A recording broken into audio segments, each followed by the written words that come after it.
Assalamualaikum warahmatullahi wabarakatuh. Perkenalkan, nama saya Nadia Radifa. Saya dari kelas IF 4912. NIM saya 103012500282. Dan pada kesempatan kali ini, saya akan menjelaskan tentang Al-Quran. Tidak ada keraguan di dalam. Pertama-tama, saya akan menjelaskan tentang Al-Quran. Apa itu Al-Quran? Al-Quran merupakan kalam Allah yang diturunkan kepada Nabi Muhammad melalui perantara malaikat Jibril secara berangsur-angsur. Al-Quran secara bahasa yang artinya qiraah atau bacaan. Sedangkan secara istilah, Al-Quran adalah suatu kitab yang dibaca oleh umat muslim dan dijadikan sebagai petunjuk. Bukti bahwa Al-Quran tidak memiliki keraguan di dalamnya ada dalam surat Al-Baqarah ayat 2 yang berbunyi Dzalikal kitabul la raiba fihi hudal lil muttaqin, yang artinya kitab ini tidak ada keraguan padanya, petunjuk bagi mereka yang di dalam kitab ini terkandung hal-hal yang tidak dikandung oleh kitab-kitab sebelumnya. Di antaranya yaitu pengetahuan yang agung, kebenaran yang nyata.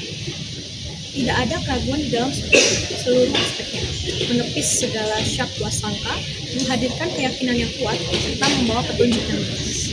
Di tengah keraguan zaman di mana informasi menyebar dengan sangat cepat dan sulit untuk membedakan mana yang benar dan mana yang salah, Al-Quran hadir sebagai petunjuk.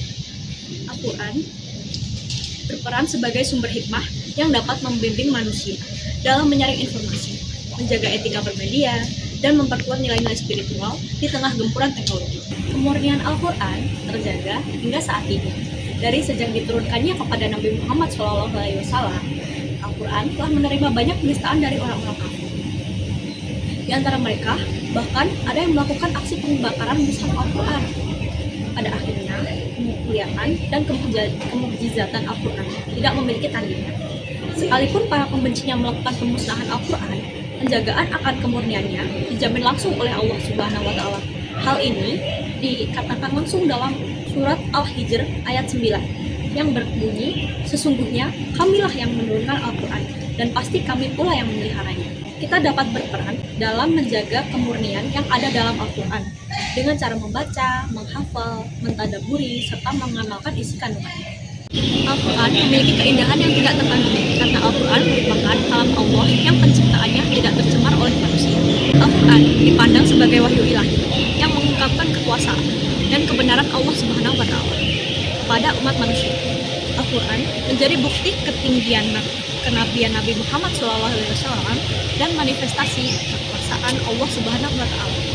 Al-Quran menunjukkan mukjizatnya melalui keindahan bahasa, struktur dan susunan yang sangat terorganisir, dan juga memiliki kesatuan yang kokoh, mirip struktur tubuh manusia yang setiap bagian saling menguatkan. Setiap huruf dan kata memiliki peran penting dalam membentuk kesatuan Al-Quran yang utuh dan kuat. Al-Quran diturunkan lebih dari 14 abad yang lalu, menyimpan berbagai isyarat mengenai fenomena alam yang baru dapat dibuktikan oleh sains modern di kemudian hari.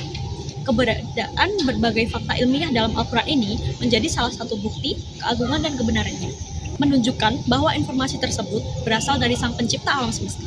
Di antaranya adalah embriologi, yaitu tahapan penciptaan manusia yang ada dalam Al-Quran, surat Al-Mu'minun ayat 12-14. Astronomi, teori ekspansi dalam alam semesta yang berada pada Quran, surat Az-Zariyat ayat 47, serta oseanografi, yaitu pertemuan dua laut yang tidak bercampur, terdapat pada Quran surat Ar-Rahman ayat 19-20.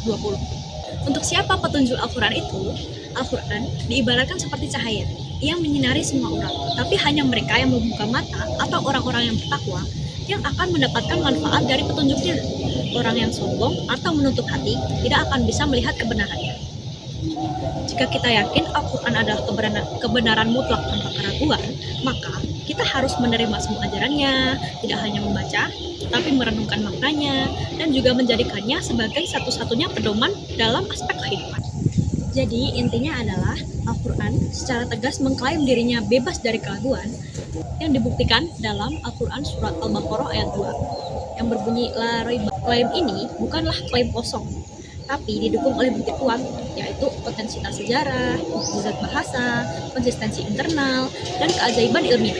Tujuan utamanya adalah sebagai petunjuk atau al-huda yang manfaatnya hanya bisa diraih oleh orang-orang yang membuka hati. Cukup sekian yang dapat saya sampaikan tentang Al-Quran. Tidak ada keraguan di dalamnya. Sebagai umat muslim, kita harus melestarikan Al-Quran dan menjaga kemurniannya dengan cara membaca, menghafal, dan juga mengamalkannya dalam kehidupan sehari-hari. Sekian dari saya. Terima kasih. Wassalamualaikum warahmatullahi wabarakatuh.